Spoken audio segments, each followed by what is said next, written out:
நான் திருச்சியே கிடையாதுடா. இப்பதான் லவ் பண்ணன்னு சொல்லிட்டு இப்ப இல்லங்கிறியா நீ? அப்ப நீ பிராடு தான்டா. மோகினி, நீ ஒரு ஆட்டோ பிடி மோகினி. இவர் என்ன இந்த வீடியோவை திரும்ப திரும்ப பார்த்துட்டு இருக்காரு? இது என்ன சிவாஜி படமா பார்த்துக்கிட்டே இருக்கிறதுக்கு? சார், கொலைகாரனை கண்டுபிடிச்சிட்டீங்க சார். புனக்கண்ணு செல்வன் தானே சார் உண்மையிலே கீதாவை கொலை பண்ண கொலைகாரன்? யோ, ஏன் இப்படி பேச உனக்கு அசிங்கமா இல்ல? அந்த மோகினி ராமுவும் நாம தேடிக்கிட்டு இருந்த ஒருத்தனை கொத்தா தூக்கிட்டு வந்து நம்ம கிட்ட வீசிட்டு போயிட்டாங்க. நாம என்னையா பண்ணோம்? வண்டி எடுத்துக்கிட்டு சந்து பொந்தெல்லாம் அலைஞ்சு ஆள் இருக்கிற இடத்த நீ தானே கண்டுபிடிச்சு சொல்லியிருக்கணும். சாரி சார், நீங்க டேபிள ஓங்கி தட்டினதும் கேஸ் முடிஞ்சிடுச்சு. பூனக்கண்ணு செல்வன் தான் கொலைகாரன் நினைச்சிட்டேன் சார். இவன் தான் கொலை பண்ணான்னு சட்டுன்னு சொல்ல முடியாதியா? ஏன்னா இவன் கீதாவை டீப்பா லவ் பண்ணியிருக்கான். இவன் கீதாவை பத்தி பேசுறப்ப கண்ணுல அனல் பறக்குதியா? இப்பெல்லாம் காலையில பேப்பரை திறந்தாலே இந்த மாதிரி அறவேக்கட்டத்தனமான காதலையும் கள்ள காதலையும் அதுக்காக நடக்கிற கொலைகளை பத்தி தானே நியூஸ் வருது. அதுவும் ஒவ்வொரு கொலைக்கு பின்னால இருக்க பிளாஷ்பேக்கும் முகத்தை சுளிக்கிற அளவுக்கு இருக்குதியா? ஆமா சார். எனக்கு ஆமா போட்டது போதும். ஸ்பெஷல் ரூம்ல உட்கார வச்சிருக்கோம்ல கிஷோர், அவனை அழிச்சிட்டு வாயா. சரிங்க சார்.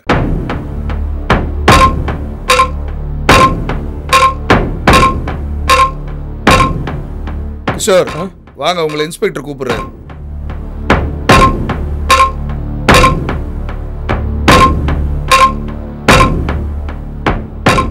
ஏன் சார் என்ன அந்த ரூம்ல உட்கார வச்சீங்க? அங்க ஒரு ஃபேன் கூட இல்ல. பாருங்க, வேர்வையில சட்டை ஃபுல்லா நனைஞ்சு போச்சு.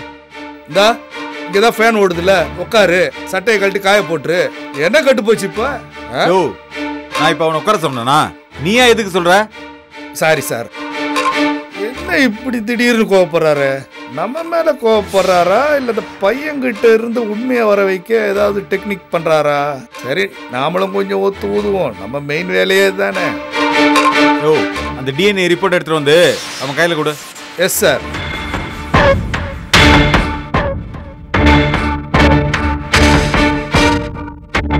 எதுக்கு சார் இதை என்கிட்ட கொடுக்க சொல்றீங்க? நீ படிச்சவன் தானையா? ரிப்போர்ட்ல என்ன வந்திருக்குன்னு படிச்சு பாரியா? உன் ரெயின் கோட்ல ஒட்டியிருந்த சதி துணுக்கு கீதாவோடதுன்னு டிஎன்ஏ ரிப்போர்ட் சொல்லுதியா? சார், அப்படிலாம் இருக்காது சார். நான் கீதாவை கொலை பண்ணல. முதல்ல ரிப்போர்ட்டை படிச்சுட்டு அப்புறம் பேசியா?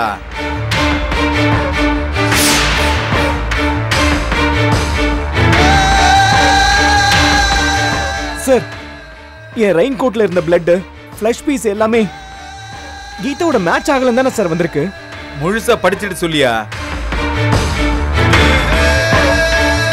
சார், ஆக்சிடென்ட் ஆகி ரோட்ல கிடந்தாலே அந்த பொண்ணு, அதான் சார் பிரியா, அவளோட பிளட் தான் சார் என் ரெயின் கோட்ல இருந்ததா கன்ஃபார்மா ரிப்போர்ட்ல வந்திருக்கு. ஏதோ ராங் ரிப்போர்ட் வந்திருக்குமான்னு நான் பயந்தே போயிட்டேன் சார். இங்க பார் கிஷோர், இந்த ரிப்போர்ட் உன்னை நிரபராதின்னு சொன்னாலும் எங்களுக்கு உன் மேல சந்தேகமா தான் இருக்கு. அதனாலதான் உன்னை அரெஸ்ட் பண்ணி இங்க அழைச்சிட்டு வர மாதிரி ஒரு செட்டப் பண்ண. நீ தான் கொலை பண்ணியான்னு உனக்கு ஒரு ஷாக் கொடுத்து பார்த்தேன். சார், நான் அப்பாவி சார். என்ன போய் எப்படி சார் கொலை பண்ணன்னு சந்தேகப்படுவீங்க? சும்மா சந்தேகப்படல, சில ஆதாரங்களை வச்சுதான் உன் மேல சந்தேகப்படுறேன். சார், நான் கோயில வச்சு கீதாவை கொலை பண்ணிடுவேன்னு மிரட்டின வீடியோ கிளிப்ப ஆதாரமா வச்சு தானே சார் என்ன சந்தேகப்படுறீங்க? என்ன சந்தேகப்படாதீங்க சார். இதோ நிக்கிறாரு ஏட்டையா, இவர்கிட்ட கூட கேளுங்க சார் அன்னைக்கு என்ன பார்த்து என்ன சொன்னாருன்னு. நான் என்னையா சொன்னேன்? உன் முகத்தை பாக்குறப்பவே தெரியுது தம்பி, நீ ஒரு அப்பாவி, கொலையெல்லாம் பண்ணிருக்க மாட்டேன்னு சொன்னீங்களே ஏட்டையா. இப்ப ஏன் யோசிக்கிறீங்க? சார் கிட்ட கொஞ்சம் சொல்லுங்களேன். சார், நான் அப்படியெல்லாம் எதுவும் சொல்லல சார். தன்னை நல்லவன் காட்டிக்கிறதுக்கு என்ன வம்புல மாட்டி விட பாக்குறான் சார். எல்லாம் எனக்கு தெரியா, நீ பேசாம இருயா. தம்பி, எப்படியாவது பேசி இங்க இருந்து தப்பிச்சு போகலாம்னு நீ நினைக்கிறல்ல? இந்த மாதிரி சில ஆக்டிவேஷன் தான் உன் மேல சந்தேகத்தை அதிகப்படுத்துது. அதனாலதான் டிஎன்ஏ ரிப்போர்ட்ல நீ மாட்டிட்டேன்னு சொல்லி உனக்கு ஒரு ஷாக் கொடுத்தேன். ஆனா நான் எதிர்பார்த்த மாதிரியே நீ பயந்துட்ட. ஆனா உளரல. நான் கொல்லலன்னு திரும்ப திரும்ப சொல்லி தப்பிக்கலான்னு பாக்குற. ஆனா இது புத்திசாலித்தனம்னு நினைக்காத. எல்லா அக்யூஸ்டும் கையாளுற ஃபர்ஸ்ட் டெக்னிக் இது. என்ன சார் இப்படி பேசுறீங்க? எனக்கு இந்த கொலைக்கும் எந்த சம்பந்தமும் இல்ல சார். அப்படியா? உனக்கு இதுக்கு எந்த சம்பந்தமும் இல்லையா? ஒரு நிமிஷம் இரு.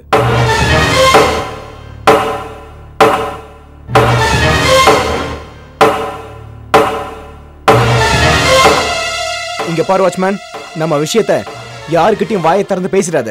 நான் சொன்ன மோகினி ராமுவும் உன்னை குடைஞ்சு குடைஞ்சு கேள்வி கேட்பாங்க. பேசுறதுக்கு கூட வாயை திறந்து எதுவும் சொல்லிடாத. Be careful. அட இதையே எத்தனை வாட்டி தம்பி சொல்லிட்டு இருப்ப? நீ கவலைப்படாம போ தம்பி. என் வாயிலிருந்து ஒரு வார்த்தை கூட வராது தம்பி. பணத்தை மட்டும் என் கண்ணில் காமிச்சிட்டு போ தம்பி. தேவைப்படுறப்போ நானே உனக்கு பணம் தரேன். ஆமா, அவங்க உனக்கு ஏதாவது பணம் தந்தாங்களா? வாங்கி வச்சுக்கிட்டேன் தம்பி. ஆனா ஓட்டு மட்டும் உங்களுக்கு தான். என்ன சொல்றீங்க? புரியலையே. பழக்க தோஷத்துல சொல்லிட்டேன் தம்பி. அவங்க பணம் கொடுத்து கேட்டாலும் உங்களை பத்தி எதுவும் சொல்ல மாட்டேன். ம், இந்தாங்க பணம்.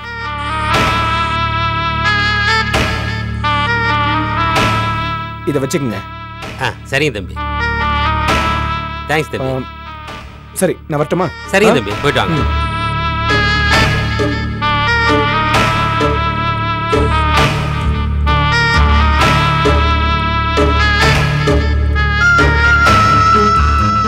கொலை பண்ணதை மறைக்க வாட்ச்மேனுக்கு பணம் கொடுத்துருக்க இல்லையா? என்ன சார் நீங்க திரும்ப திரும்ப நான் கொலை பண்ணதாவே சொல்றீங்க? நான் டான்ஸ் கிளாஸ் நடத்தினப்ப அந்த வாட்ச்மேன் பக்கத்து வீட்டுல செக்யூரிட்டியா வேலை பார்த்துக்கிட்டு இருந்தாரு. எனக்கு அப்பவே தெரியும்.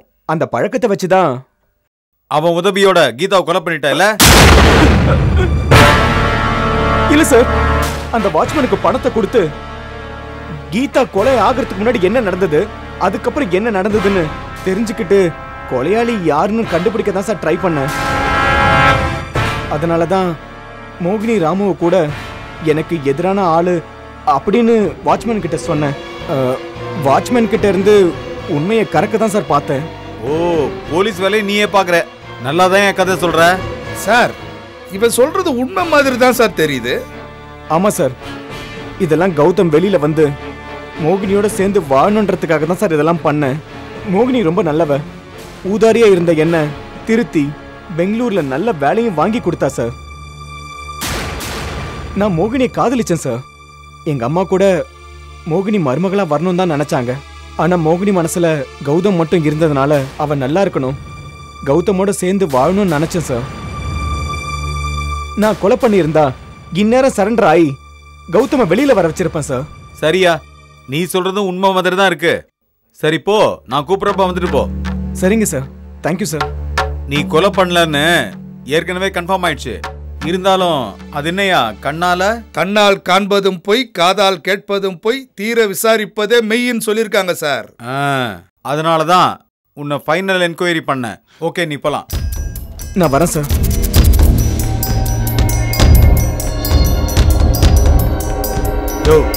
அவன் விறுவிறுன்னு வெளியில போறானா இல்ல கீழே நிக்கிறானான்னு பாரியா? Yes sir.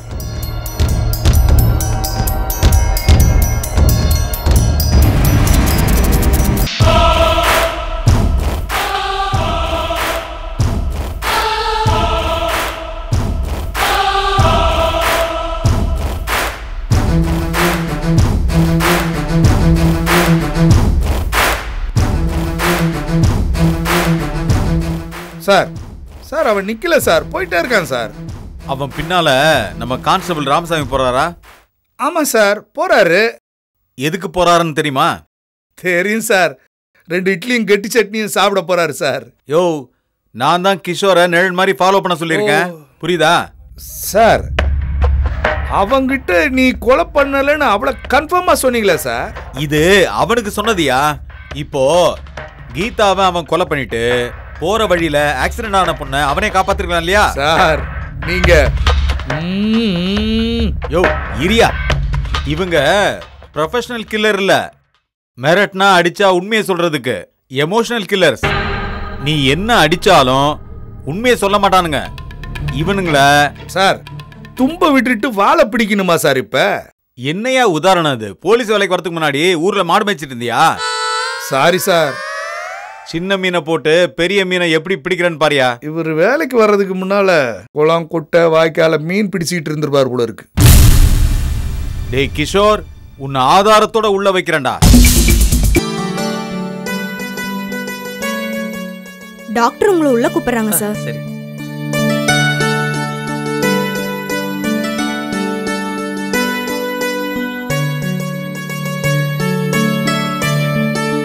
ராஜேஷ், ரிப்போர்ட் இப்ப வந்துரும், கொஞ்சம் வெயிட் பண்ணு.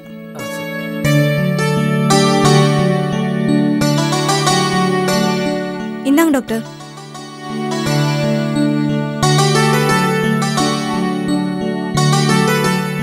கங்க்ராச்சுலேஷன் ராஜேஷ். ராதா, உண்மையாதான் நீ கன்சீவ் ஆயிருக்க. ராஜேஷ், இந்த செய்தியை மட்டும் உங்க அம்மா யசோதா கிட்ட சொன்னா சந்தோஷத்துல என் மருமக மாசமா இருக்கா, என் மருமக மாசமா இருக்கான்னு எல்லாருக்கும் ஃபோன் பண்ணி சந்தோஷப்படுவா. கடைசியில எனக்கே ஃபோன் பண்ணி என் மருமக மாசமாயிட்டான்னு குதிப்பா. அன்னைக்கு யசோதாவை மார்க்கெட்ல பார்த்தேன். என் மருமக மாதிரி பர்சனாலிட்டி அழகு வேற யாருக்கும் கிடையாதுன்னு ஒரே மருமக புராணம் தான்.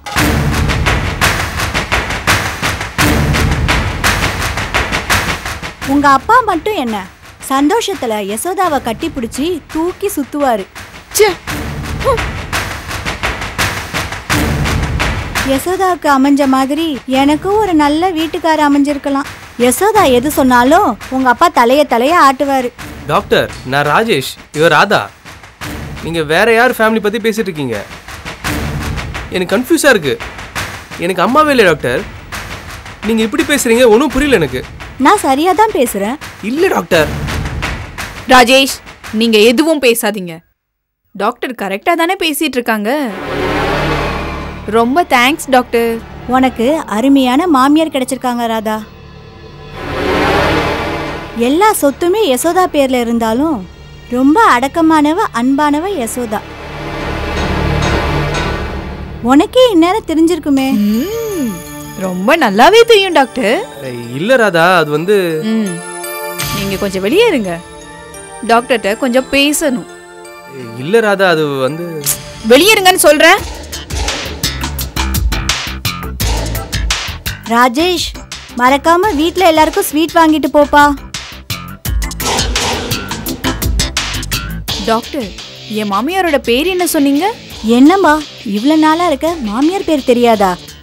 யசோதா தாம்மா அவ பேரு. Thank you doctor. வெல்கம். வரேன்.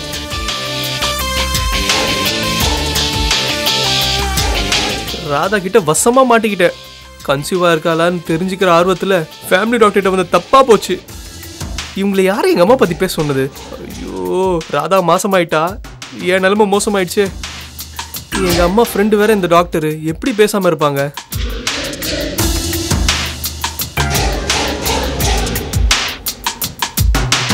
ராஜேஷ், அந்த வேலைக்காரி யசோதா உங்க அம்மாவா? ராஜேஷ் சொல்லு. ராஜேஷ், உங்க அம்மாவா? ராதா, நீ மாசமா வேற இருக்க, ஆத்திரப்படாத. நான் நிதானமா எல்லாத்தையும் சொல்றேம்மா. ஒரு வேலைக்காரிய என் மாமியாருன்னு அந்த டாக்டர் சொல்றாங்க. அப்படின்னா என்ன அர்த்தம்? உங்க அப்பாவே வந்து டாக்டர் கிட்ட இவ என் பொண்டாட்டின்னு சொல்லி வச்சிருக்காரு, அப்படித்தானே? சேச்சே, என்ன ஒரு கீழ்த்தரமான ஆளு உங்க அப்பா. இவருக்கு எவ்வளவு கொழுப்பு பாத்தீங்களா? ஒரு ரகசியமான விஷயத்த வெக்கமே இல்லாம பப்ளிசிட்டி பண்ணி வச்சிருக்காரு. இந்த யசோதா கூட வெக்கமே இல்லாம இவர் பொண்டாட்டி தானே கூடவே தலையாட்டிட்டு இருந்திருக்கா. ச்சே, அவமானம் அவமானம். ஓ, நீ அப்படி நினைச்சிட்டியா ராதா? வேற எப்படிதான் நினைப்பாங்க? நான் ஒரு கதையை கண்டுபிடிச்சி தப்பிக்கலான்னு பார்த்தா அதுக்கு வேலையே இல்லாம பண்ணிட்டாலே ராதா. என்ன திரு திருன்னு முழிக்கிறீங்க? எனக்கு சந்தோஷத்துல அழுகழுகே வருது ராதா. என்ன பண்றதுன்னே புரியல. நீங்க எதுக்கு ராஜேஷ் அழணும்? உன்கிட்ட ஒரு உண்மை சொல்ற ராதா.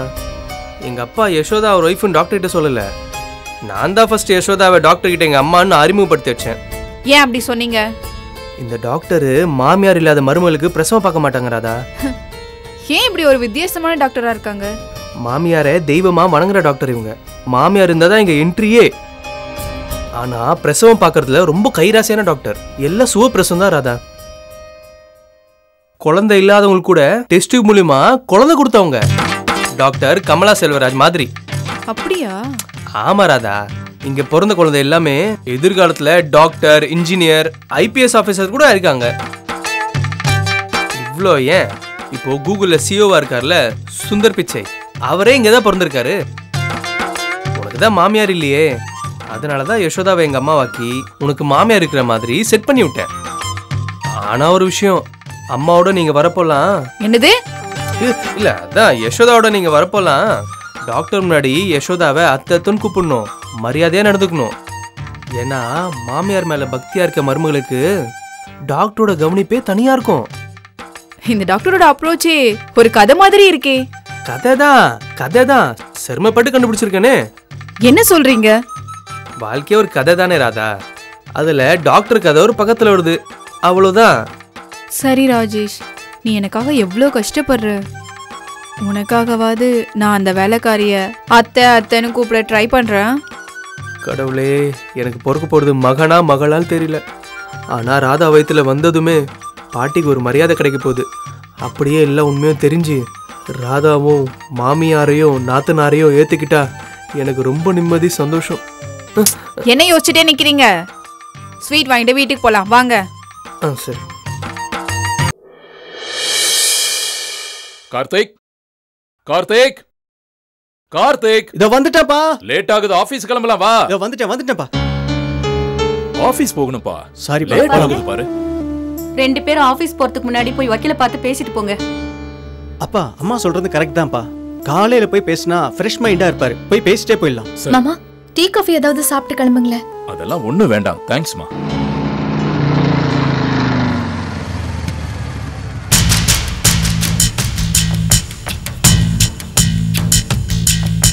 மீனாட்சி சாருக்கு விஷயத்த சொல்லிடலாம்.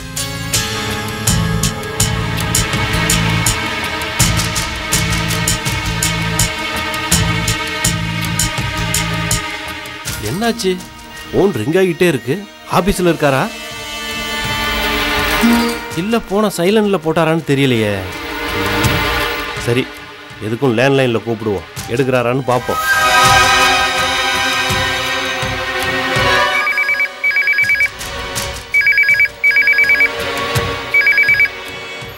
ஹலோ மேடம், நான் ராமு பேசுறேன். சொல்லு ராமு. கௌதம வெளியே கொண்டு வர நீயும் மோகினியும் சேர்ந்து சிஐடி வேலையெல்லாம் பாக்குறீங்களாமே, அது இப்ப எந்த அளவுக்கு இருக்கு? என்ன மேடம் நீங்க இப்படி பேசுறீங்க? நிஜமாவே மோகினி கௌதம வெளியில கொண்டு வர்றதுக்கு ரொம்ப முயற்சி எடுத்துக்கிட்டு தான் இருக்கு. சரி சரி, நான் நம்பிட்டேன். என்ன விஷயமா போன் பண்ண அது சொல்லு. கௌதம் விஷயமா போலீஸ் ஸ்டேஷன் போய் பூங்குன்ற சாரை பார்த்தேன். அவரு சில விஷயம் சொன்னாரு. அதை சொல்றதுக்காக சார்கிட்ட பேசணுமேனு போன் பண்ணேன். அவர் போன்ல ரிங் போயிட்டே இருக்கு, அட்டன் பண்ண மாட்டேங்கிறாரு. அதான் மேடம் லேண்ட்லைனுக்கு கூப்பிட்டேன். ஒரு நிமிஷம். மீனாட்சி, உங்க போனை சைலண்ட்ல போட்டீங்களா? ராம் உங்களுக்கு போன் பண்ணிட்டே இருக்கானா? நீங்க எடுக்கவே இல்லையாமே. ஆஹா, இந்த சண்முக பாண்டியன் போன் பண்ணிட்டே இருக்கான்னு சைலண்ட்ல போட்டிருந்தேன். சண்முக பாண்டியனா? அது யாருப்பா? நம்ம ஆபீஸ் பக்கத்துல இடம் வாங்கியிருந்தோம்ல, அதுல இருந்து வில்லங்கத்தை கிளியர் பண்ணி கொடுத்தோம்ப்பா. அது அப்புறம் சொல்றேன். கிருஷ்ணா, போனை கொடு. சொல்லு ராமு, என்ன விஷயம்? சார், பூங்குன்றன் சாரை பார்த்தேன். கீதாவை கிஷோர் கொலை பண்ணலையாம். கிஷோர் மேலே உள்ள டவுட் எல்லாம் கிளியர் ஆயிடுச்சு அப்படின்னு சொன்னார். கிஷோர் யதார்த்தமாக தான் அந்த வழியாக போயிருக்கானா. அந்த நேரத்தில் கௌதம் அரெஸ்ட் ஆனதையும் பார்த்துருக்கான் அப்படின்னு பூங்குன்றன் சார் சொன்னார் சார். கிஷோர் கொலை பண்ணலன்னா வேற யாரு மேல டவுட் இருக்கான்? சார், அந்த பூனைக்கண்ணு செல்வமும் கொலை பண்ணலன்னு போலீஸ்ல சொல்றாங்க சார். அப்போ வேற யாரு தான் கொலை பண்ணிருக்க முடியும்? அதை சீக்கிரம் கண்டுபிடிச்சிருவோம் அப்படின்னு இன்ஸ்பெக்டர் சார் சொன்னார் சார். மோகினியும் கௌதமும் இப்படியே கடைசி வரையும் பிரிஞ்சிடக்கூடாது, அவங்க 2 பேரும் சேர்ந்து வாழணும்னு நினைக்கிற ஒருத்தர் தான் இந்த கொலையை பண்ணியிருக்காங்க அப்படின்னு உறுதியா சொல்றாரு சார். அந்த நபர் நேரடியாவோ இல்ல ஆளை வச்சு கூட கீதாவை கொலை பண்ணியிருக்கலாம் அப்படின்னு சொல்றாரு சார். சார், இந்த விஷயத்தை கார்த்திகேயன்கிட்டயும் சொல்லிடுங்க சார். சொல்லிடுறேன் ராமு. சார், அப்புறம் ஒரு விஷயம் சார், நீங்க தப்பா நினைச்சுக்காதீங்க. பூங்குன்றன் சார் உங்களை பத்தி விசாரிச்சாரு சார். உங்க கேரக்டர் எப்படி அப்படி இப்படின்னு விசாரிச்சாரு சார். அப்படியா? என்ன விசாரிச்சாரு ராமு? உங்க குணம் எப்படின்னு கேட்டாரு சார். அடிக்கடி கோவப்படுவாரா, தொழில ஏதாவது பிரச்சனைனா ஆளை வச்சு கிளியர் எல்லாம் பண்ணுவாரா அப்படின்னு கேட்டார் சார். அப்படியெல்லாம் இல்லைன்னு சொன்னியா ராமு? நான் இல்லைன்னு தான் சார் சொன்னேன். அதுக்கு அவரு இல்லை ராமு, அவங்க ஆஃபீஸ் பக்கத்தில் ஒரு இடத்த வாங்கிட்டு அதில் பிரச்சனை வந்தப்போ தேவராஜன் ஒரு ஆளை வச்சு அந்த பிரச்சனையை முடிச்சாரு அப்படின்னு இன்ஸ்பெக்டர் சொல்றாரு சார். எதுக்கு இதையெல்லாம் விசாரிக்கிறாருன்னு கேட்டியா ராமு? எல்லார் மேலேயும் சந்தேகப்படணும், அப்பதான் உண்மையான குற்றவாளியை கண்டுபிடிக்க முடியும் அப்படின்னு சொல்றாரு சார். நம்ம கார்த்திக் அண்ணன் மேல கூட சந்தேகமா இருக்குன்னு என்கிட்ட சொன்னாரு. எது கார்த்திக் மேல சந்தேகம் இருக்குன்னு சொல்றாரு? ஆமா சார், எதுக்கும் நீங்க கொஞ்சம் ஜாக்கிரதையாவே இருங்க. ஏதாவது தப்பாயிட போகுது சார். நான் போன வச்சுட்டோமா சார்? ஓகே ராமு. என்னாச்சு மீனாட்சி? ராமு என்ன சொல்றான்? கிஷோர் கொலை பண்ணலையா? நீங்க இவ்வளவு நர்வஸா இருக்கீங்க? சம்பந்தி அம்மா, கௌதம் கீதாவை கல்யாணம் பண்றது அந்த பூனைக்கண்ண செல்வத்துக்கு பிடிக்கல. அதனால அவன் தான் கீதாவை கொலை பண்ணிருக்கணும். போலீஸ் விசாரிச்சதுல செல்வம் கொலை பண்ணலன்னு கண்டுபிடிச்சிருக்காங்க. அப்ப யார் தான் கொலை பண்ணிருப்பாங்கன்னு சந்தேகப்படுறாங்களா? கௌதமையும் மோகினியும் சேர்த்து வைக்கிறதுக்கு யாரு முயற்சி பண்றாங்களோ நிச்சயமா அவங்க தான் கொலை பண்ணிருப்பாங்கன்னு போலீஸ் சொல்றதா ராமு சொல்றான். என்ன பத்தி துருவி துருவி கேள்வி கேட்டாங்களாம். கேக்கட்டும், அதுக்கு நீங்க ஏன் பயப்படுறீங்க? உன்கிட்ட சொல்லாம ஒரு ஆபீஸ் விஷயம் பண்ண, அதுல இப்ப அவங்களுக்கு சந்தேகம் வந்துருச்சு. அப்படி என்ன விஷயம் பண்ணீங்க? நம்ம கம்பெனி பக்கத்துல ஒரு இடம் வாங்கணும்ல, அது கௌதம் ஃப்ரெண்டோட அப்பா இடம். அதுல சில வெள்ளங்க இருந்துச்சு. கௌதம வச்சுதான் அந்த பிரச்சனையை சால்வ் பண்ணலாம்னு நினைச்சேன். அவனுக்கு கீதாவோட கல்யாணம் ஆக போறதுனால இந்த மாதிரி விஷயத்த டீல் பண்ற சண்முக பாண்டியன் கிட்ட பேசி பிரச்சனையை சால்வ் பண்ண சொன்னேன். அமௌண்ட்டும் கொடுத்தேன். சண்முக பாண்டியன் தேவராஜுங்கிறவனை வச்சு பிரச்சனை பண்ண நபர்கிட்ட பேசி பணம் கொடுத்து வில்லங்கத்தை கிளியர் பண்ணான். இடத்த காலி பண்ண வச்சான். எனக்கு தெரியாம இவ்ளோ இல்லீகல் மேட்டர் நடந்திருக்கா? இப்படி திட்டு வேணும் தான் நான் இதை உங்ககிட்ட சொல்லல. போலீஸ் தேவராஜ் அரெஸ்ட் பண்ணி வேற ஒரு கேஸுக்காக விசாரிக்கிறப்போ அவன் என்ன பத்தி சொல்லிட்டான் போல இருக்கு. அதான் சந்தேகம் என் மேலையும் திரும்பிடுச்சு. மாமா பயப்படுறதையும் பேசுறதையும் பார்த்தா மாமா ஏதோ கீதாவை ஆள் வச்சு கொலை பண்ணிருப்பாருன்னு தெரியலையே. அபிஷியல் மேட்டர்ல சில இல்லீகல் விஷயம் நடக்கும்னு போலீஸ்க்கும் தெரியும். அதையே இந்த கொலை கேஸோட முடிச்சு போடுறீங்க. கார்த்திகையும் ராமுவையும் கூட போலீஸ் சந்தேகப்படுறாங்களா? போலீஸ் வேகமா செயல்படுறத பார்த்தா நிச்சயமா உண்மையான குற்றவாளிய சீக்கிரமே கண்டுபிடிச்சிருவாங்க போல இருக்கு மீனாட்சி. யாரும் கவலைப்படாதீங்க. அப்பா, ஆபீஸ் போலாமா? போலாம்ப்பா. எதுக்கும் நீங்க கொஞ்சம் ஜாக்கிரதையாவே இருங்க. ஏதாவது தப்பாயிட போகுது சார்.